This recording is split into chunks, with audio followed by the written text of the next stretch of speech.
County and the Sarasota Alliance for Historic Preservation. I want to acknowledge in the audience as City Commissioner Debbie Trice and City Commissioner Jennifer Ahern Koch, so that you know that.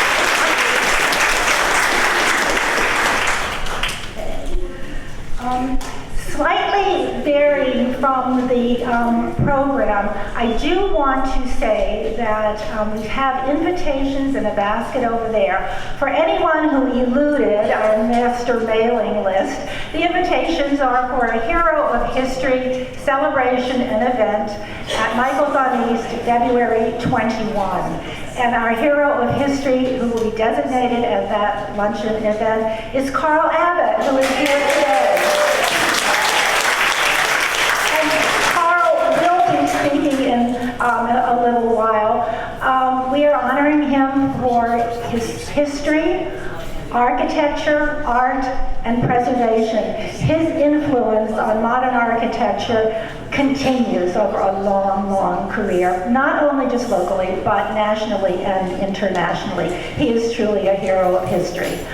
Carl did not design the building that you're in. He's a little too young for that. This building, the Crocker Memorial Church, is a preservation success story. You're sitting on pews that Peter Crocker and his friends built a little after 1901 when they got a deed to build a church.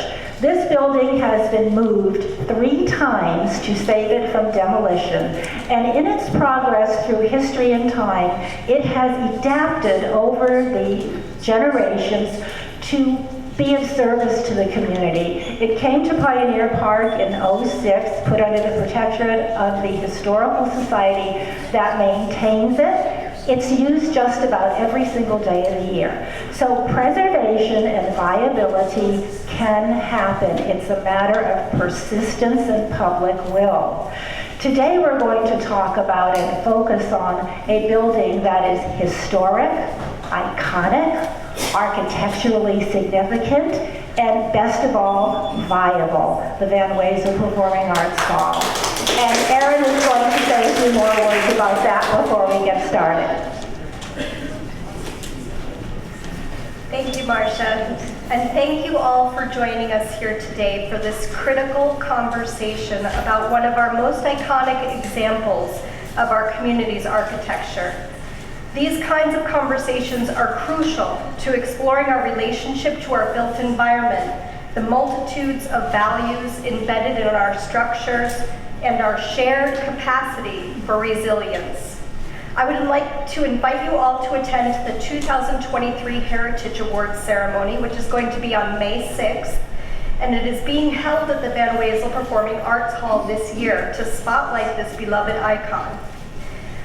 Our annual membership meeting is being held on Thursday, February 23rd at the Bee Ridge Women's Club with guest speakers Diane Kennedy and Dr. Josh Goodman, who is the manager of historical resources. Join us to learn more about the important work that we are doing and our new exciting programs. And if you're not yet a member of the Sarasota Alliance or the Historical Society, please consider joining, because your support is what enables us to do this important work. Thank you.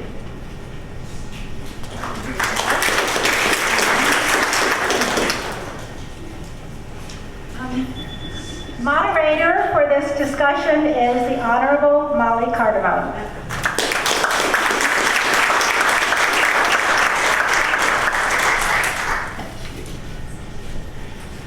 Well, I certainly welcome everyone today. This is going to be a panel discussion, the past, the present, and the future of Van Wezel.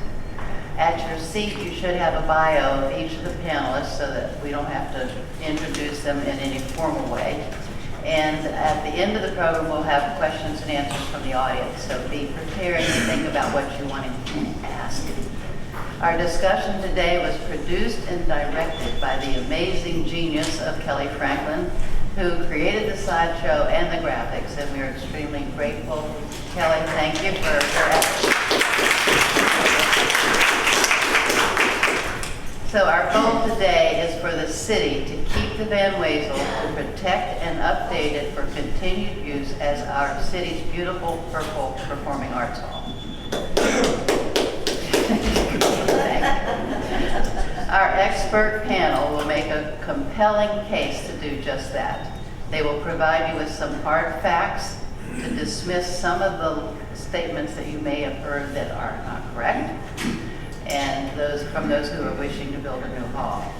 If you Google Van Wezel, which I did yesterday just out of curiosity, the first thing up on the site is the crown jewel of Sarasota Bay, a landmark Frank Lloyd Wright Foundation Performing Arts Hall.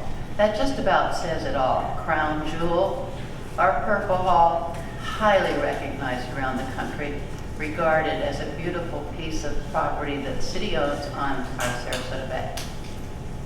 Our panel will provide information of the importance and value in saving and keeping Van Wezel.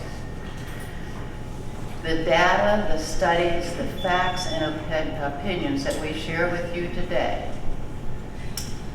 will prove to you the needed renovations, and some of the extras will keep our beloved Purple Hall another maybe 50 years. It certainly can be done for less money than the estimated $300 million hall that is being planned as we speak. I will introduce Ron right now, who will provide some important facts about the business of Van Wezel Hall. Ron Cashton.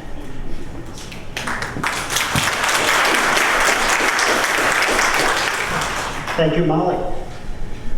All right, I'm going to talk about the business aspects and the financial implications regarding the Van Wezel and replacing it with a new hall.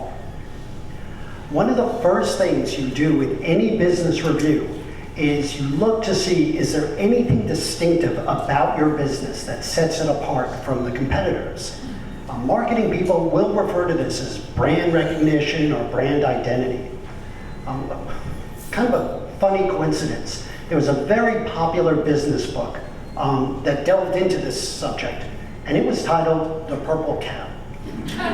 But what that book went into is it confirmed that a business can transform itself just by being distinctive, just by having qualities that sets it apart from its competitors. Now, if there's one thing everyone in Sarasota can agree on, is the Van Wezel is iconic. I mean, you could easily pick out this building from a generic lineup of performance halls throughout the U.S. So before we go into the hall, it makes sense to take a step back and take a look at Sarasota as a whole. Because a lot of municipalities, they struggle because they only have one venue to support all their cultural arts organizations. Here in Sarasota, we are blessed with a variety of cultural venues. Because right next to the Van Wezel, we have Holly Hall, we have the Municipal Auditorium, then of course there is the Opera House, there is West Coast Black Theater, there is Florida Studio Theater, we have not one but two Oslos, and even the orchestra, they're building their own symphonic hall out in Fruitville. And what's important about this is the Van Wezel can focus on what it does best, at being a presenting hall for variety acts and as well as Broadway touring companies. So then that brings us to how well does our current hall host these events? Well, on both Google as well as Facebook, the attendees give it a 4.5 out of 5 stars, as well as including rave reviews. What's also interesting, there was a touring industry magazine that voted the Van Wezel to be best in the world for venues under 2,000 seats. Now again, that's best in the world done in 2020. So it's only been 3 years ago. And that's not the first time it's gotten that award. It's gotten that award 7 times. So it is well liked by the attendees, and it's respected by industry professionals. So that brings us to the next question. How well does the Van Wezel fit in Sarasota? In other words, is Sarasota outgrowing the Van Wezel? The answer to that question is no. And the way we came up with that is we looked at the city's attendance records that they maintain for the hall. And over the past 10 years, 89% of the shows have available seats. So that means there's only been sold out seats for the last 10 years, 11% of the time. So clearly, this is the right size hall still for the city. Other thing to remember is if we had a larger hall, we would actually have more vacancy, more empty seats. So, it's well liked by its patrons. It's the right size that if folks want to see a show, they can. So the question the business analysis turns to, how well does it attract the shows that we want to see? And the answer to that is interesting because there are first-run touring companies that do skip Sarasota. And the question becomes, why do they do that? The foundation, the SPAC Foundation, did their own study about this because they were interested.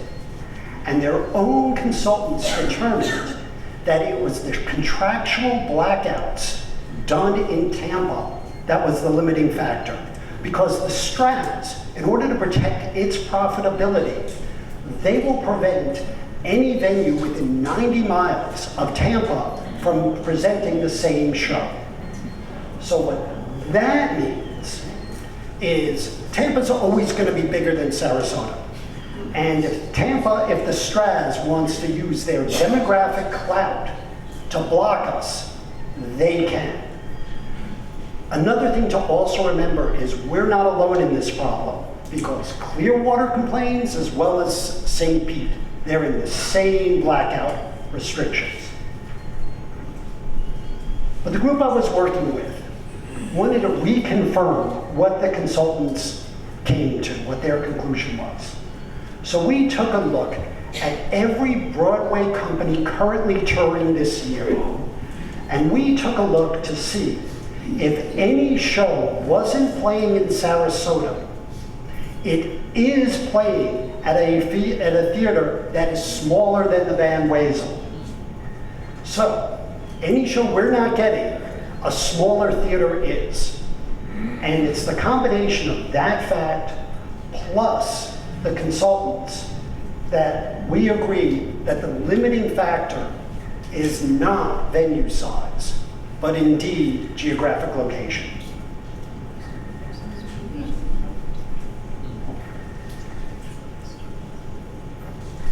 Oh no. Oh, there we go. All right.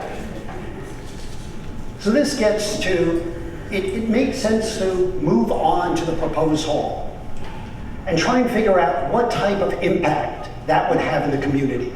More closely, how would that impact the audience? And there's two important facts to discuss here. The first one is parking, because the city did their own study regarding parking and the proposed SPAC. And they concluded, the consultants for the city concluded, that there's going to be a 500 parking slot deficit for the new performance hall. And they concluded that the primary location for the off-site parking to fill that gap is going to be the quay. Now the parking study went on to say that the distance between the quay and the SPAC is beyond what the experts refer to as feasible walking distance. So the study says we're going to need shuttle buses. So that means we're going to have shuttle buses from the quay after you park your car to the SPAC. When you're done, you wait for the shuttle bus to take you back to the garage.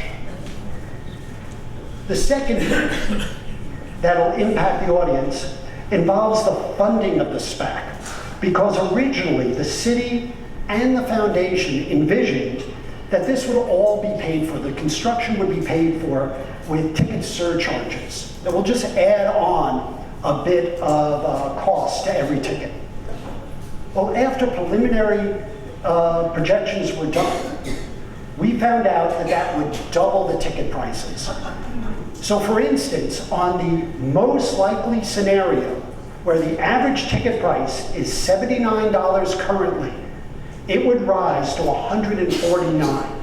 So that means a couple seeing a touring show would have to spend $300 to see that show. And clearly, this is not going to work for our community. No. Oh, yeah, you might as well, yeah. So, if ticket surcharges aren't going to work, how are we going to pay for this? Well, to try and keep it simple, and let's just ignore for the moment the substantial infrastructure that the city will be obligated to both pay for and develop. Let's keep that out of it for now and only focus on the cost of the building. The foundation is estimating it right now to be, as Molly had mentioned, $300 million. But the foundation is going to fund half of that through philanthropic donations that they solicit. So that leaves the city only on the hook for $150 million.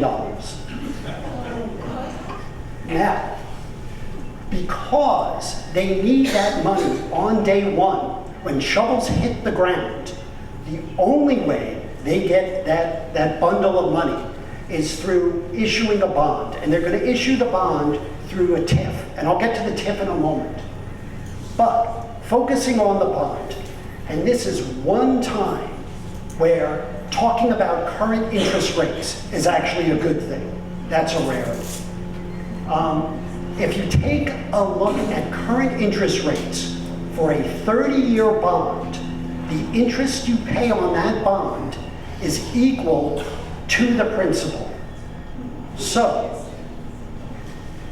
with the current estimates, the city's going to be on the hook for $350 million. Sorry, $150 million. They're going to fund 80% of that with a bond. So that's $120 million. We're going to issue a $120 million bond.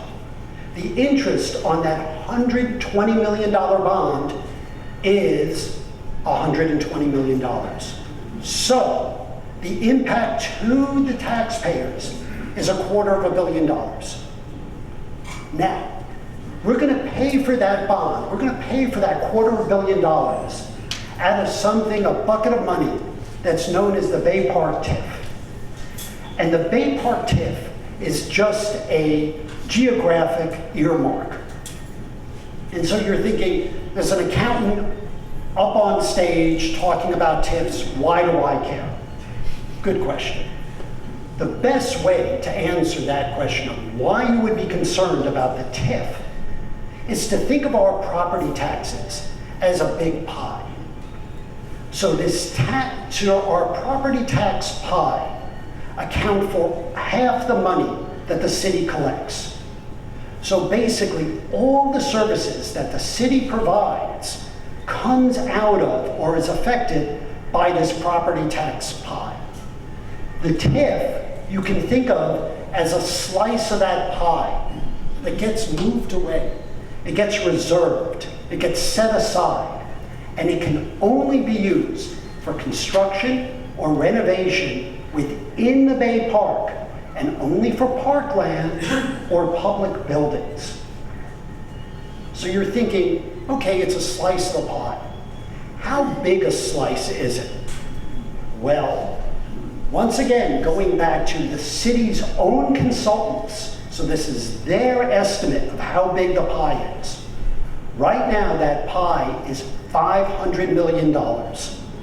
So that means for the next 30 years, anything the city wants to do, they're going to have to do it with $500 million less dollars. So that means $500 million that we cannot spend on affordable housing.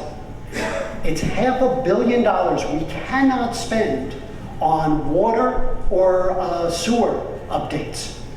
It's $500 million we can spend to purchase the toxic cement factory down the street. And it's $500 million that we can spend to hire police.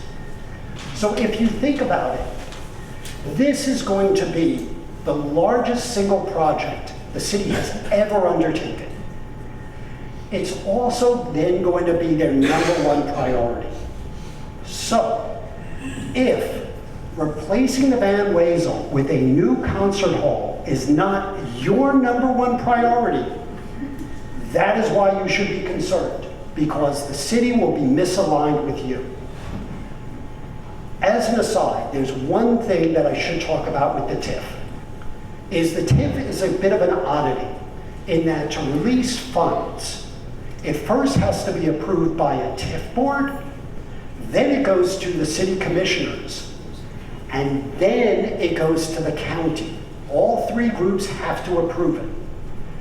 Now, we've reached out to some of the county commissioners, and I publicly will not repeat the words that they use to describe their feelings of this project. I will paraphrase it to say they are not on board.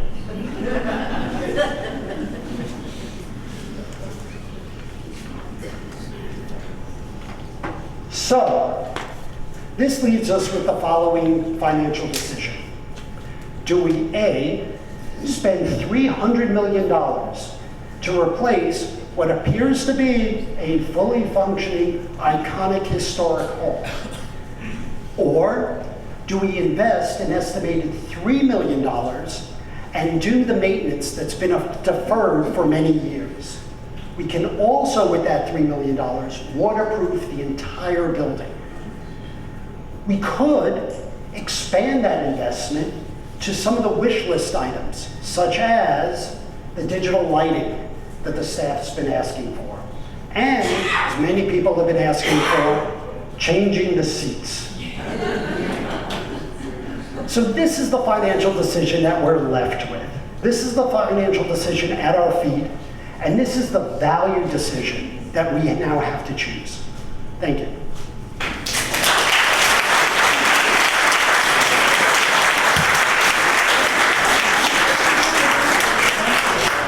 A lot of valuable information from Ron. Next, we have a slide presentation from Dr. Christopher Wilson, a PhD in architectural history, who's out of the country right now, but he made a nice presentation for you today. Hello, everybody. It's my pleasure to be here, although on a recording, not there in person. As has already probably been introduced, my name is Christopher Wilson. I am the architecture and design historian at Ringling College of Art and Design, and I am also the scholar in residence of Architecture Sarasota, which is a recent merger of the Sarasota Architectural Foundation and the Center for Architecture Sarasota. A lot of architecture there. We're here today to talk about the architectural significance of the Van Wezel Performing Arts Hall. And first and foremost, this building is a bayfront pearl. Built in 1970, the Van Wezel was designed as the heart of a bayfront culture park. So it was not only the Performing Arts Hall here, as you can see, Performing Arts Hall, but also an arena and a pavilion, a library, which later over on this site would be the new Selby Library. Chamber of Commerce and Garden Club were to be kept. And unfortunately, they were planning to, at least in this design, to knock down the municipal hall and put in a community hall, but that did not happen, thankfully. And if we go back and look at this document here, there's a quote about nature from Frank Lloyd Wright down here.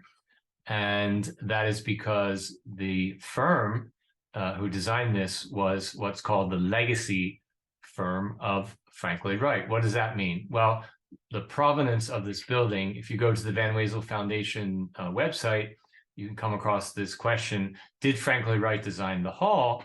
And their answer is no. Frank Lloyd Wright's son-in-law, William Wesley Peters, designed the hall more than a decade after Wright's death. And that is a true statement. There's nothing incorrect about that. But a more correct answer would be that the Van Wezel Performing Arts Hall was designed by Tallias and Associate Architects, led by Frank Lloyd Wright's most trusted colleague, William Wesley Peters. Tallias and Associate Architects was Frank Lloyd Wright's legacy firm, is what we call it.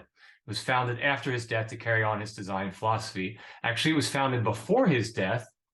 So it's basically, with the agreement of Frank Lloyd Wright, these people were going to continue the firm using his design philosophy. This is William Wesley Peters and Frank Lloyd Wright in 1947 on the occasion of Wright's 80th birthday. And Peters was basically Wright's right-hand man. He was called a genius for figuring out how to build what Frank Lloyd Wright envisioned. William Wesley Peters was Frank Lloyd Wright's first apprentice. He was his son-in-law, so he was a very trusted gentleman with Frank Lloyd Wright's daughter, and closest collaborator for over 30 years. Peters was the official structural architect, it's called, of Wright's famous weekend house, which is nicknamed Falling Water near Pittsburgh, as well as the structural architect of the Guggenheim Museum in New York, which was completed just after Wright's death. William Wesley Peters considered the Van Wezel as one of his best designs. So again, I can't stress it more. It is not by Frank Lloyd Wright, but it is the continuation of Wright's philosophy by his most trusted advisor, collaborator. We all know about the shell. You can go to the hall and see the shell here. The story is that Peters, after a Sarasota site visit, came back and put various shells on the table, and he excitedly told his team, "This is it," which is something that Frank Lloyd Wright would do also. We'll get into that in a second. The special hue of the hall, the building, it was the recommendation of Wright's widow, Olaguviana. She actually insisted that the building matched the purple scallop that it was emulating. And the lines of the building, they are biomimetic. They mimic the shell, the way the water-shedding marine architecture of the shell. So it's truly a unique building, obviously. And the legacy of Wright here, 4 tenets of Frank Lloyd Wright's design: context, form, longevity, and people. So buildings that are wedded to their site, which I will talk about in a second. Form, buildings that are thinking outside of the box. This is truly not just a box. Longevity, materials chosen to weather over time. This is right on the bayfront, right on the water. And expressing people's individuality and democracy. Frank Lloyd Wright was very much into the American dream, shall we say, and democracy. So with its shell-like form, the structure celebrates Sarasota's unique culture and seaside setting. It is not your just standard performance hall. It is a very special, architecturally significant building. It's iconic. Some people might have heard of Frank Gehry's Bilbao Guggenheim Museum. It's very similar. Sarasota Herald Tribune architecture critic Harold Bubel has declared the Van Wezel as the building that best embodies Sarasota's culture and heritage. The striking color reflects the creative spirit, the seaside setting, and the playful purpose of the building. Let's not forget that this is a place of entertainment. It's where we go to have fun. And lastly, to me, most importantly, because there is something called the Sarasota School of Architecture. It was a movement. There was no school here. It was a movement mid-century that adapted modern architecture to the environmental conditions of Southwest Florida. Basically, in one sentence, you have modern architecture, but you're protecting it from the sun and from the rain with large overhangs and various other devices, and a lot of outdoor spaces, because we here in Florida can be outdoors all year round.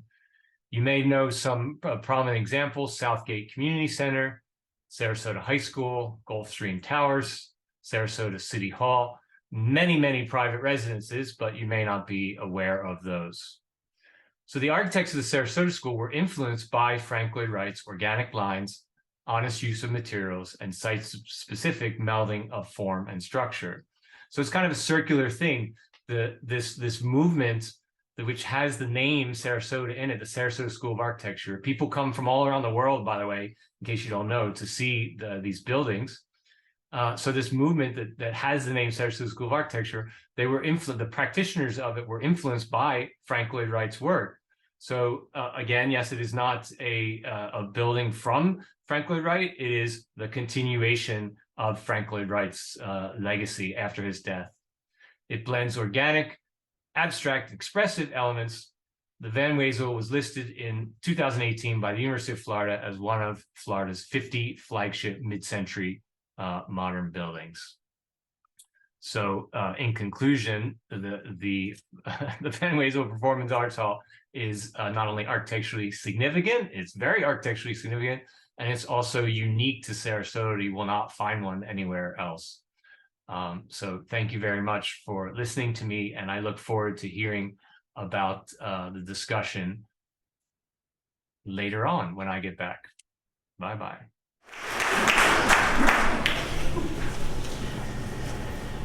Lori Downey, what?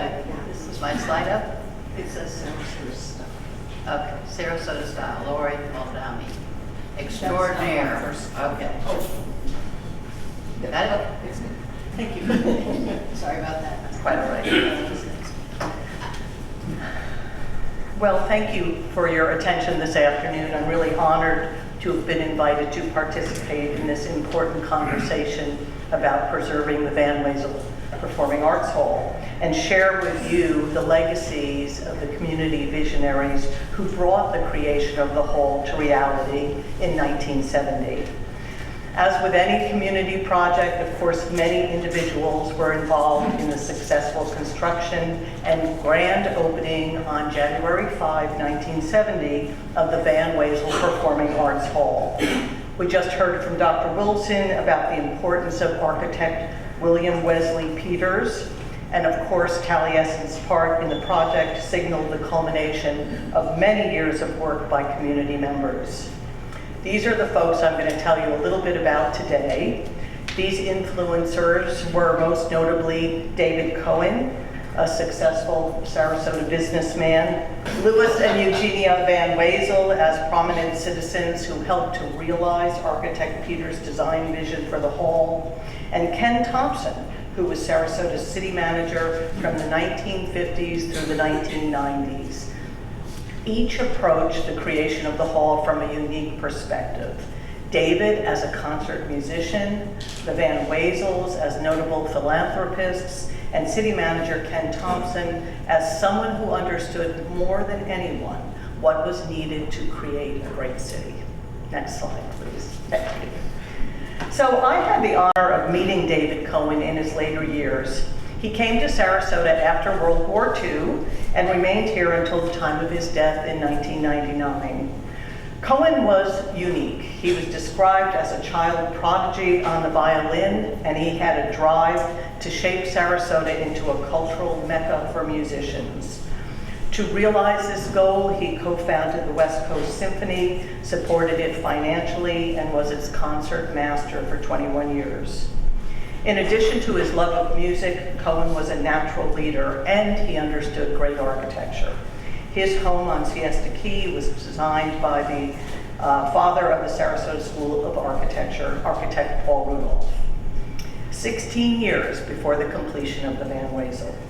As a client of Rudolph's, Cohen and his wife Elaine collaborated on the design, ultimately creating 3 different ones until they hit on the one they liked. The second version of their home was recognized by Progressive Architecture and won an award in 1954. Next slide. At the time of his passing in 1999, the city passed a memorial resolution to recognize Cohen's noteworthy and everlasting contributions to the city. including his service on the City Commission and promoting the development of Sarasota as the cultural center of the west coast of Florida. Dr. Curtis Hagg, the longtime managing director of Van Wezel, stated at the time of Cohen's death that the hall would always be a monument to his total commitment to all areas of Sarasota's cultural life. After David Cohen left the City Commission, Sarasota's Symphony Hall was renamed in his honor, and still today, Cohen Way and Cohen Park exist, and they were also named in his honor. In 1985, Cohen received a Lifetime Achievement Award from the Sarasota Manatee Israel Bond Committee.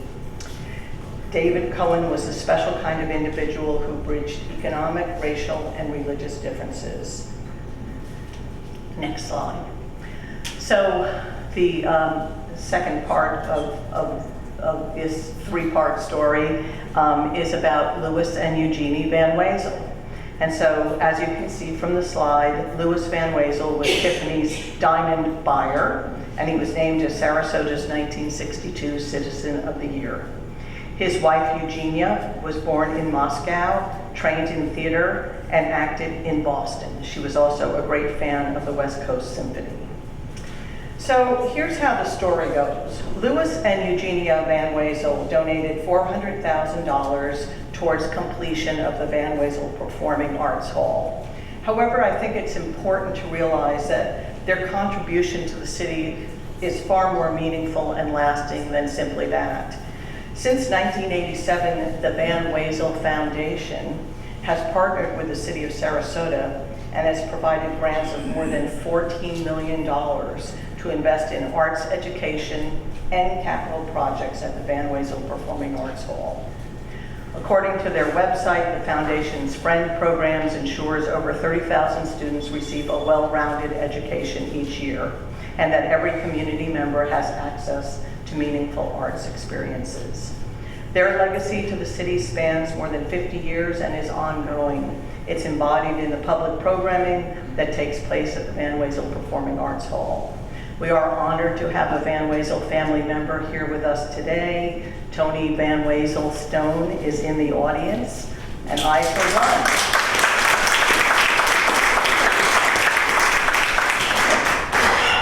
one, I'd like to thank you for all that your family has done for the city. Next slide. So I also got to meet Ken Thompson, and he served as Sarasota's city manager from 1950 through 1988, making him the longest serving city manager in United States history. During these years, Sarasota experienced a population explosion and an unprecedented modernization of city services.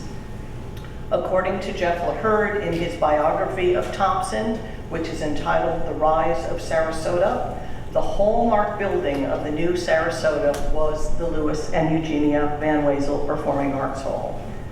I love these quotes. Regarding controversy over the unusual hue, City Manager Ken Thompson said, "If a building doesn't provoke discussion, then it probably isn't a successful piece of good architecture." And at the groundbreaking, the mayor stated, "This is a great day for Sarasota and citizens of the county. This building exemplifies the character of the citizens and the community, perhaps more than any other structure." Next slide. So I just wanted to throw this one in here. The quote there, we'll be hearing more about the present condition of the building later on, but I think it's worth mentioning that when asked during a recent tour of the Van Wezel what, if any, storm damage had been suffered from Hurricane Ian, the response from the staff member was one dislodged letter. So the grand opening of the Van Wezel, as I mentioned, was in January of 1970. And I think it was really interesting and kind of important to note that Fiddler on the Roof was the first show presented at the Van Wezel. Fiddler on the Roof. Fiddler on the Roof had opened on Broadway in 1964, and it was one of the longest running productions of the time. It was significant for Sarasota because, of course, back then, Sarasota's Jewish community was much smaller, and there was significance in bringing this play to open the Grand Theater. Recently, in fact, a community leader remarked that the production opened his eyes to Jewish culture in a way that he had not experienced before. And I like to think that it was perhaps fulfilling a hope of David Cohen's to aid religious understanding in our community. Opening day was a great affair. Architect Wes Peters wore a purple tuxedo, and city manager Ken Thompson juggled backstage and later joked he was the Van Wezel's first performer. Next slide. So now to the question that has been asked and is part of the information we want to share with you today. This is the question of whether the Van Wezel Performing Arts Hall is indeed eligible for historic designation. So many of you know me from my years of service to the city of Sarasota and Sarasota County as the county's historic preservation specialist. During that period of time, I've written and reviewed hundreds of applications for designations over dozens of years. These are the criteria that are used in evaluating significance when we're looking at listing buildings. In order to be eligible for listing, a building needs to be significant in one of the 7 areas noted above and have retained its historic integrity. To be historically significant, a structure must be associated with significant events or figures. In the case of the Van Wezel, as I've described, its association with David Cohen and the Van Wezels and city manager Ken Thompson would qualify as a significant historic structure. And we've heard from Dr. Wilson about the architectural significance criteria 4 through 6, that a structure must embody historic characteristics, represent the work of a master, or possess artistic value. I think that we may have a rare case where this building could potentially qualify in all of the areas. It actually only has to qualify in one. So in the next slide, talk just briefly about the benefits of historic designation. A lot of the conversation about the Van Wezel has been about its vulnerable location on the bayfront, and indeed it is in a very vulnerable location. The benefits of historic designation, probably most outstanding in this case, would be its eligibility for exemption from the FEMA substantial improvement limitation, or what we call here the FEMA 50% rule. And so without getting too technical about that, it's essentially a provision that exists to help preserve historic structures. And once a property is designated, it is exempted from this investment limitation. Additionally, the benefits of designation, of course, are to document this important structure and contribute to our collective knowledge of it. And then historic designation will also open up some eligibility for economic incentives and preservation grants. So with that, I will conclude my presentation and turn this over to former Mayor Molly Carter.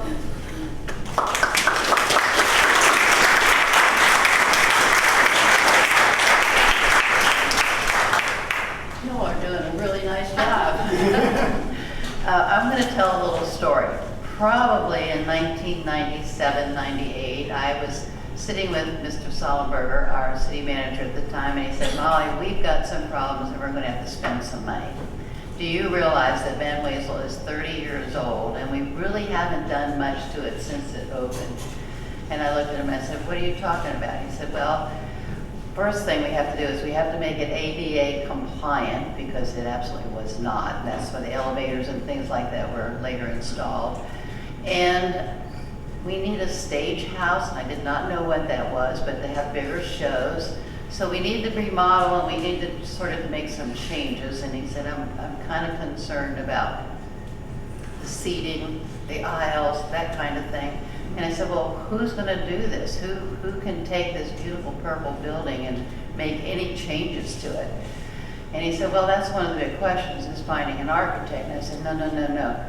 You have to. Now, I'm sure that other city commissioner said this maybe also. You have to go back to Taliesin. They are the ones that built this building. They've got all the plans. They know exactly where you could make some increases and how to make it ADA compliant. He said, well, good. I'm glad to hear you say that. Kind of wanted to do that, but we will see what the others have to say. So as you know, we did go back to Taliesin, and they sent an architect down, and I think they were really thrilled to be working on this building that they were very proud of, and certainly our city was.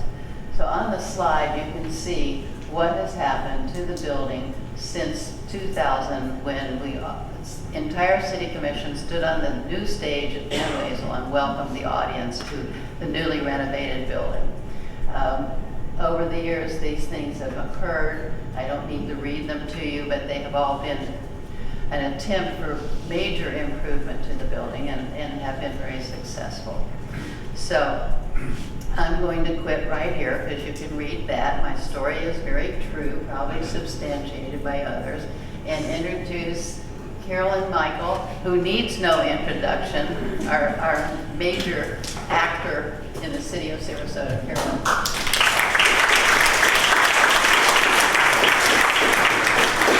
Thank you, Molly. And what Molly did not say was during that renovation, they changed the seats. I don't know if I was here before the renovation because I've been here forever, and the seats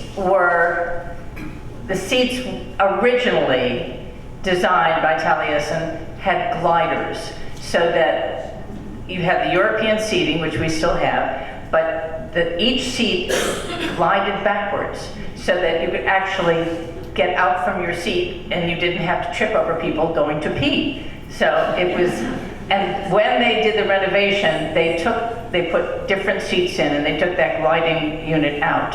And I think they added maybe 200 seats in that situation, I'm not sure. Because I'm not here to be the expert on the building.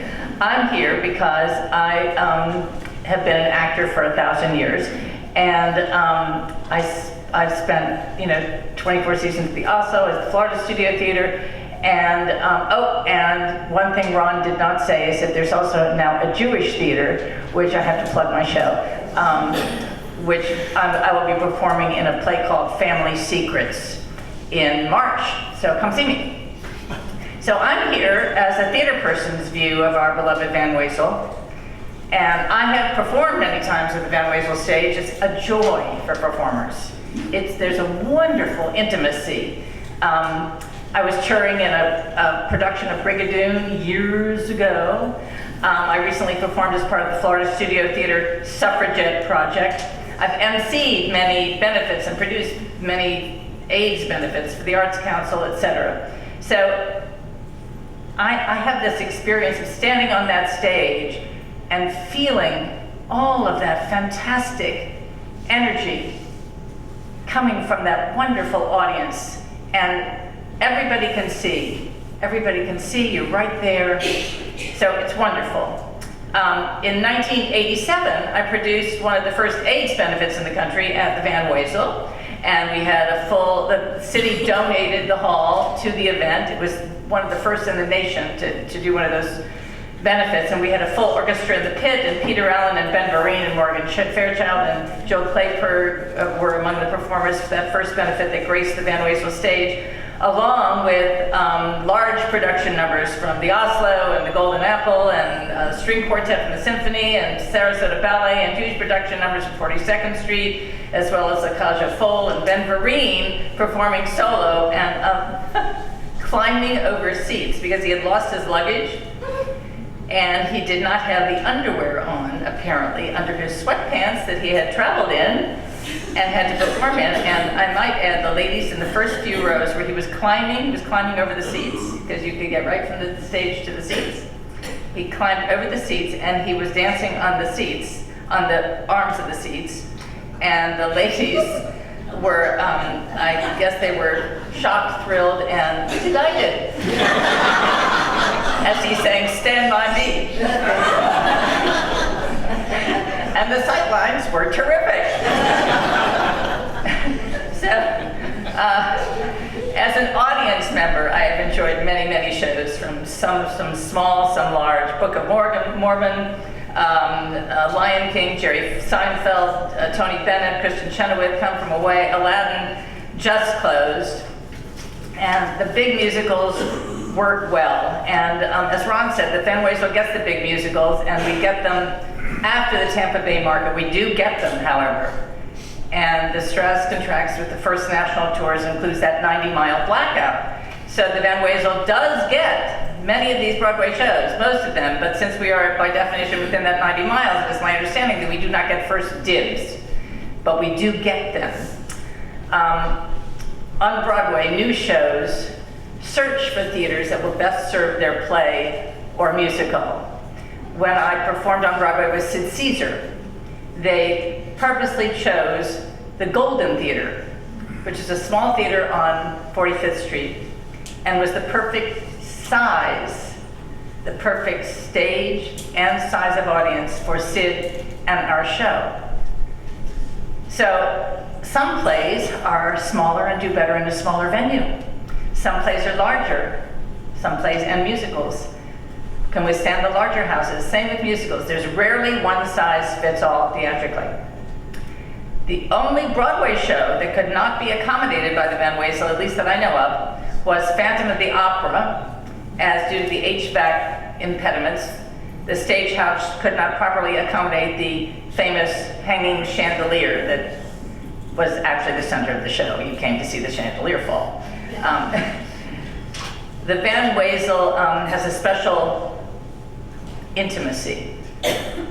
Michael Feinstein, Momix, Blue Man Group, Tootsie, Mandy Patinkin, Alvin Ailey, Pilopolis, The Mikado, Kenny Loggins, On Your Feet, which is huge, are just some of this season's offerings. Mary Benzel has been brilliant in booking diverse offerings, and we are lucky to have her, in my view. She understands our audience diversity of tastes and manages to get something for everyone. All sections of our wonderful Sarasota audience. Mary really has been a gift to the Van Wezel. And I cannot leave this without referencing, as was referenced earlier, parking and its impact on audiences.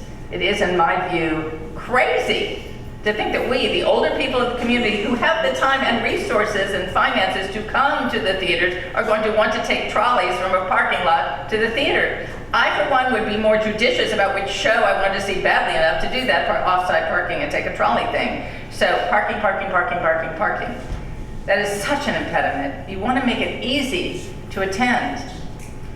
Theatrically, technical things are easy to fix.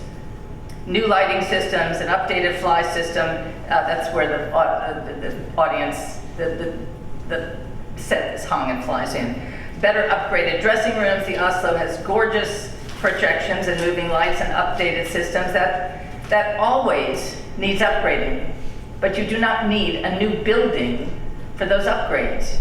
As technology advances, it is normal for theaters all over the country to upgrade their lighting and sound systems to accommodate the new technology. That's ongoing. A consulting company can be brought in to help with the renovating of the Van Wezel. Theater Projects is the name of one that is reputable. So let's have a comprehensive evaluation of how to best redo the Van Wezel and have a fabulous renovation. I have a particular attachment to the Van Wezel, I admit. I was on the foundation board for 20 years. Long time. I started in right when the board was founded. We raised funds to provide the first Steinway piano. We started the mission to have a strong educational school time program to create future audiences. And the Van Wezel Foundation has historically helped pay for capital improvements and equipment, as well as underwriting tickets to shows for kids. In 1987, my mom and I donated the applause sculpture in the front circle in honor of my dad, Maurice Hirsch, who had just passed away. So I am emotionally attached to the Van Wezel, but my commitment to good theater totally outweighs my emotional attachment to the Van Wezel. And in my view, there is no reason not to have that good theater with good on-site parking in a renovated Van Wezel, and perhaps with a smaller theater at a converted Holly Hall. Let's investigate. Let's find out. Thank you.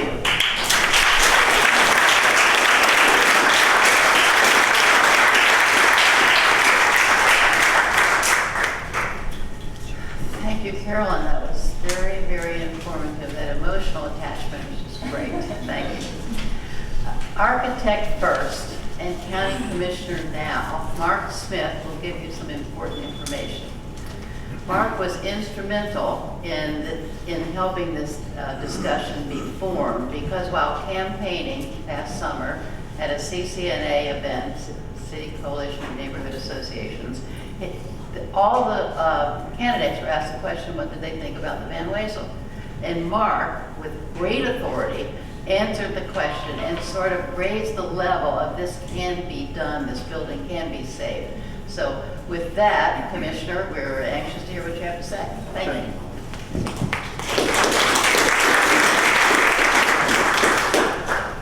Well, good afternoon, and thanks for coming out. I am an architect. When I was running for office, I said I'm not a politician, I'm an architect running for office. And so when I was asked the question about the Van Wezel, I've been involved in flood-proofing buildings for clients. Out on Siesta Key, Gidget's building there, retail is flood-proof. The Summer House restaurant, not the original that Carl built, but another one that's actually in the village, is flood-proofed. Also on Bradenton Beach, Bridge Street Bazaar building is flood-proofed. And so when I was asked about it, I knew that we could flood-proof and save the Van Wezel. And flood-proofing essentially is that we have a barrier around the perimeter of the building to keep it from popping out of the ground. When there's a storm event that raises the sea level up around the building. We were very lucky with the last one.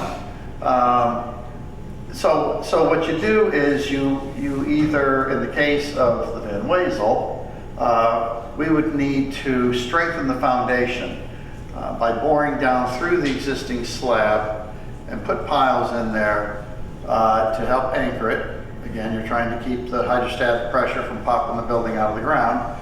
And also probably end up having to put a structural wall, another counterweight, around the perimeter of the building for the actual flood-proofing material.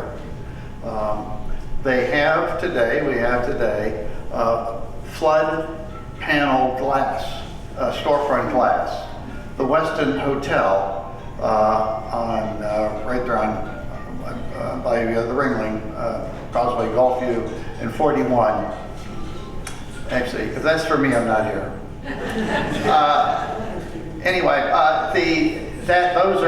those big storefront panels are actually flood-proof.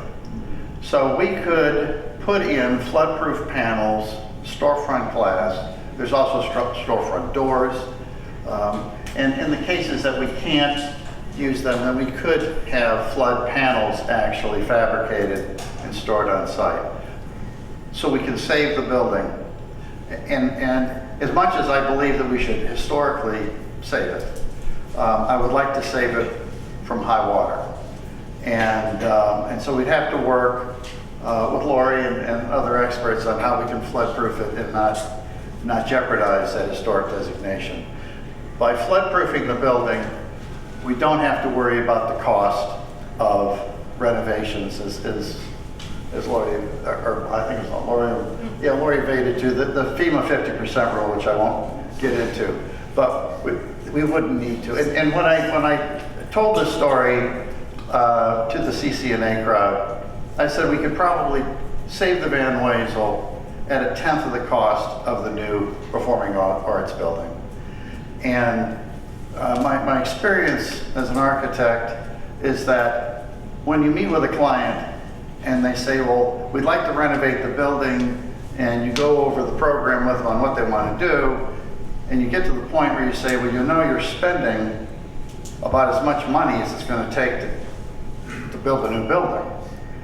And then they have to make the decision. Do you tear it down or do you remodel it anyway?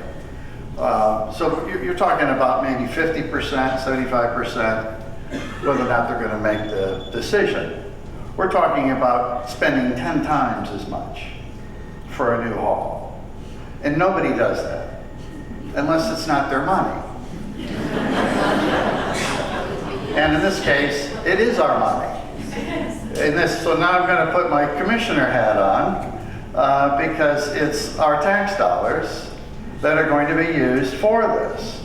And so when I was at the strategic planning meeting that we do as a commission at the beginning of each year, I had brought up the fact that the Van Wezel could be saved to the other commissioners, and that there would be significant savings in the TIF dollars that would be saved accordingly. And there is great interest in that because it's our money. And so I think there's a real good chance of getting the county commission to entertain this idea of saving the Van Wezel. And an example of that actually is the TIF was a 30-year setup, originally was 30 years long. The county commission, before I got on board, had already questioned that and put in, after 15 years, Sarasota County wants to look at it. So there's trepidation already, and we work on that trepidation, and we save the building. So that's all I have. And so I'm going to stop talking.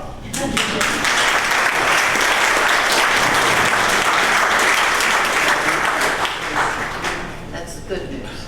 It's not talking. Good news, no, that we can save the building for such a little cost. We're going to take questions from the audience. If you have a question, I'll repeat it, so just stand up. The first hand I saw was right back there. Jim? Ask your question and I'll repeat it. Safety in case of fire. How do you assess that in the current Van Wezel law? Okay, you're referring to the continental seating. There's no center aisle. That is correct. And that was a big discussion when we were doing that first big renovation. We went to some structural engineers and theater engineers and asked that question, and we were assured by all of them that the way we exited our theater goers was the safest, quickest exit. And if you stop and think about it, every aisle had, about every 3 aisles has a door that you can go to. The center aisle is sort of a crunch with everybody trying to get out of center aisle. So that was it'll still be a discussion when we get ready to do some renovations to the hall. Carol, you want to answer? That's exactly what I was going to say. Okay, well, that was a huge question. Yeah. We also had a question, should we keep it purple? Can you imagine the hall not being purple? Somebody else back there, Jim? I have a 2-part question. We only have 2 of the city commissioners here in attendance, I believe. Where are the other 3? The other thing is, why doesn't the city hall do this kind of pro and con discussion? And why is Marlin so hell-bent on tearing it down for a new spec? Would anybody like to answer that question? Go ahead. So that is an interesting question. And to some extent, when the city has signed a preliminary agreement with the SPAC Foundation, and I forgot to mention what the SPAC is. It's the Sarasota Performing Arts Center. That's their new name. When they originally signed that agreement, then Mayor Arroyo asked for the city to do an apples-to-apples study before they went forward. You know, he was against the agreement, and Commissioner Jen was also against it. But he at the time said he wanted a study from city staff before they went forward. After that, in addition, Commissioner Aaron Koch separately asked for the same study a little bit later. Also, during the campaign this year, every candidate spoke out and said they want a study done by the city before we go forward. They're still, to my understanding, they haven't started the study. So I don't know why they haven't started the study, but a lot of the elected officials have been asking questions. That's as much. Thank you. Next question. Yes. Who has the final say on whether it goes or stays? City Commission will make that decision. Not the county and the city, just the city? Well, for the TIF, For the TIF money, that'll be a joint, that's a committee of city and county that will decide the TIF dollars, but saving the hall or destroying it or finding another use for it will be addressed with the city commission. It is a city-owned building on city property. Okay, right here. Marcia. Could the county shut down the TIF money contribution and thereby cut off that source of funding if they wanted to?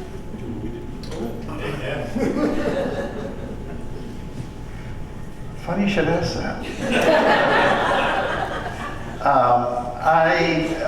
During that strategic planning meeting, we as commissioners can sign up for different committees in the community, and one of them is the Bay TIF Board. And so I volunteered and was able to get on that committee. So my thought is, if I can raise enough questions of why we're spending this much money, that the county might vote not to put that much money into the TIF for the new SPAC hall. You know, so I don't know what powers I have, but we're going to find out. And so anyway, that was but that was the plan, is that I get on that committee and stress to the other commissioners that we want to be frugal with the taxpayers' money. And we're not spending it frivolously on something that doesn't need to be built.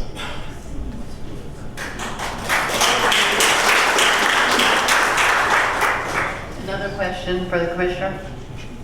Yes, go ahead. What happened to, not wanting to debate the viability, but at one point, we the people were shown plans in order for us to say, yeah, we want the Bay, that there would be a new performing arts hall and Van Wezel preserved. And I believe a lot of the opinion went forward based upon the preservation, plus a new hall. What happened to that? Again, not debating the viability of it, just what happened to that plan? Well, years ago, myself and other local architects went to one of the initial Bay presentations, and we were trying to save both the library, designed by SOM, and the Van Wezel. And I came away with very little hope of saving the library.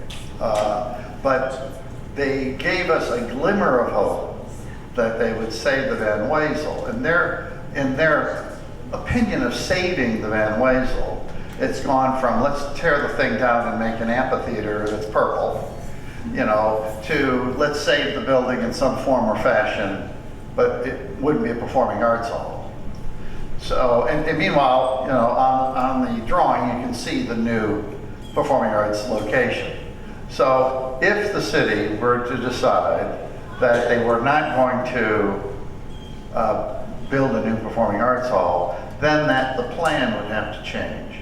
And you know, and one of the suggestions I think we may agree on is that we have to work on the parking solution.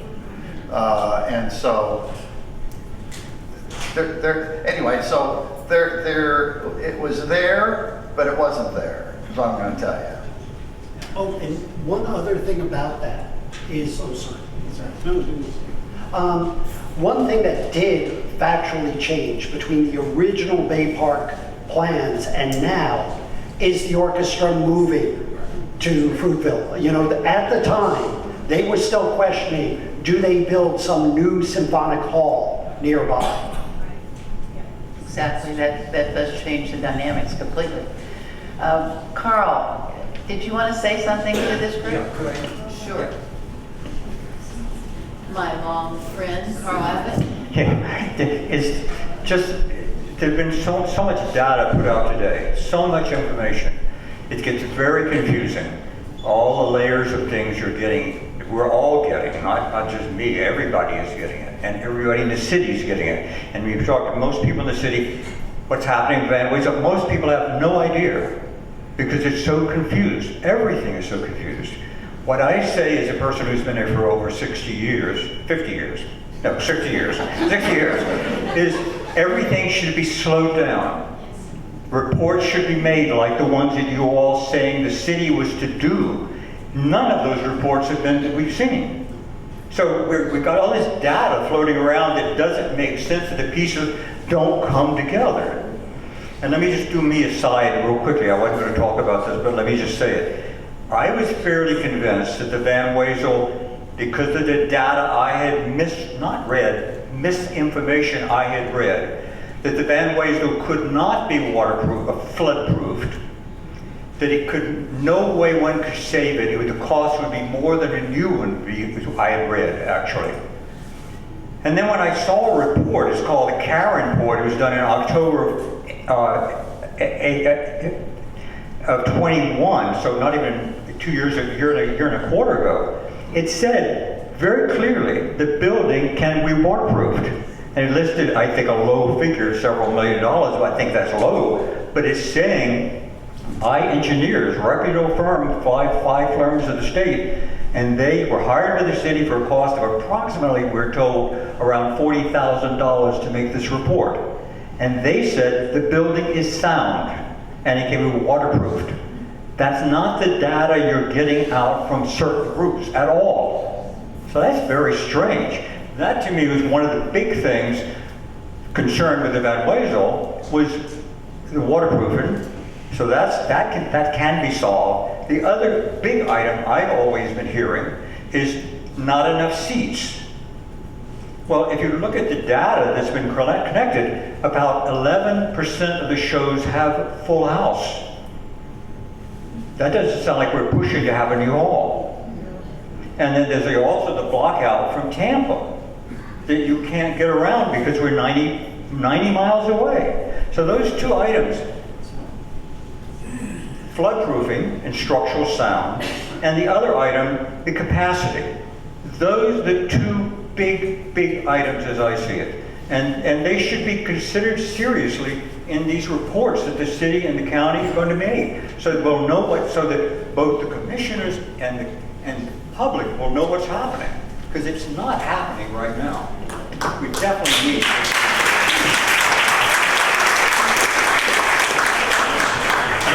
And yeah, please. One, I wanted to get around back to the other side of the equation. This was $300 million cost was that.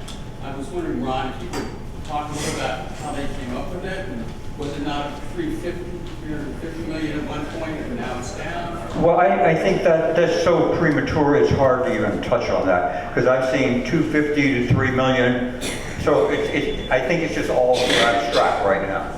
And I don't want to be here to answer questions. I'm happy to accept individually, but here's what I came here to talk about. But to just make this comment, creative architecture has become symbolic of the culture of Sarasota.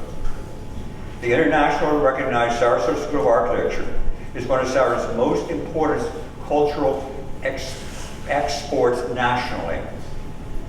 In some cities, there are iconic buildings that speak to the culture of the place. The Van Wezel is Sarasota's icon. Thank you.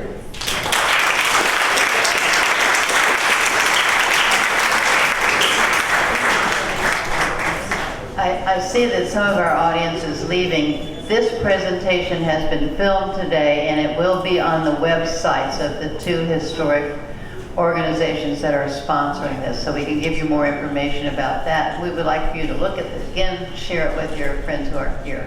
Question in the back, yes. Clearly there's a need for a business case for any expenditure of this size. It hasn't been done. There's no plan. In fact, it was rejected when it was offered to the executive director of the Van Wezel Foundation. Nevertheless, a substantial amount of additional financial information is necessary to get a complete picture of the 30-year period.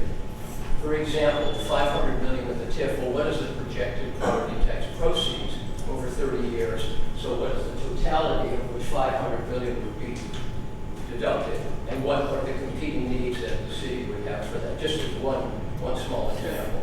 There are numerous number of elements that have not been considered, including other alternatives.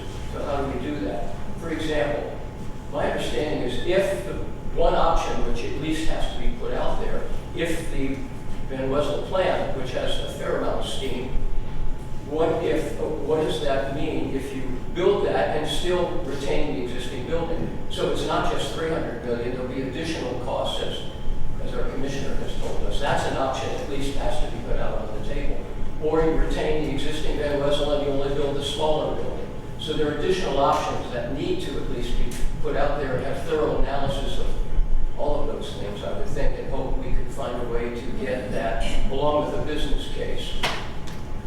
That question has been asked repeatedly by the City Commission to get a business plan for the new hall, to see how it would affect the old hall. And if I'm correct, and I'm certainly willing to be corrected, April is a big month for the decision making on the part of the City Commission. So stay tuned, lobby your commissioners, talk to them about this audience. Has just been great as far as trying to help preserve this building. Any other questions? Yes? Oh. Just a comment, I'd like to thank very much the panel for coming out and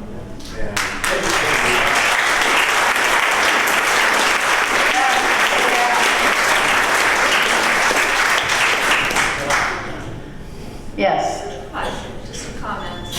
I volunteered to usher at Van Wezel, and regarding that center aisle, so many people comment there's no center aisle, how can it be safe? And you're right about the 3 doors of 3 rows have their own door on both sides of the building. So max it's like 30 seats that have to go out, one aisle. But it does empty in 4 minutes, and I thought that can't be true. It is true. It empties after a show in 4 minutes, just right before walking out. That's it. That's good information. We didn't know about that. 4 minutes to empty the building. Anybody else? Yes. You introduced a member of the Van Wezel family, but could they stand up? We can't see them. Tony, stand up, right?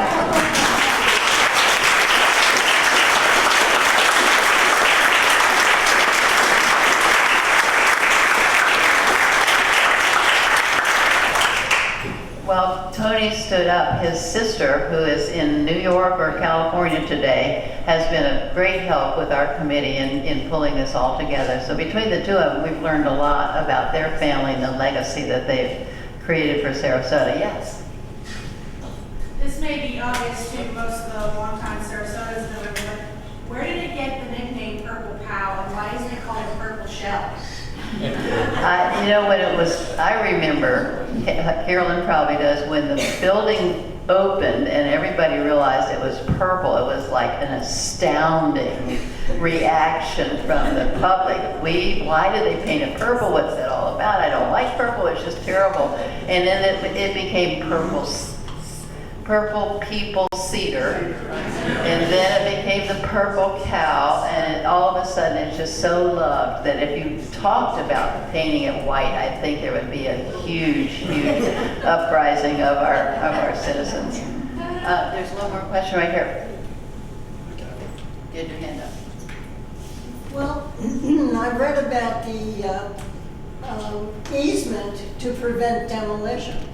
It's newfound and the Sarasota Alliance for Historic Preservation is establishing. First, I have 2 questions. Is a government building eligible for it? Yes. Yes. And second, who's willing to contribute a month to get the $500 together for the city to do it? I am. I think all in this room would contribute to that. That's a very good question. I want to leave you with one closing statement. We cannot abandon this beautiful purple iconic building to any other use. It must stay a performing arts hall. Thank you.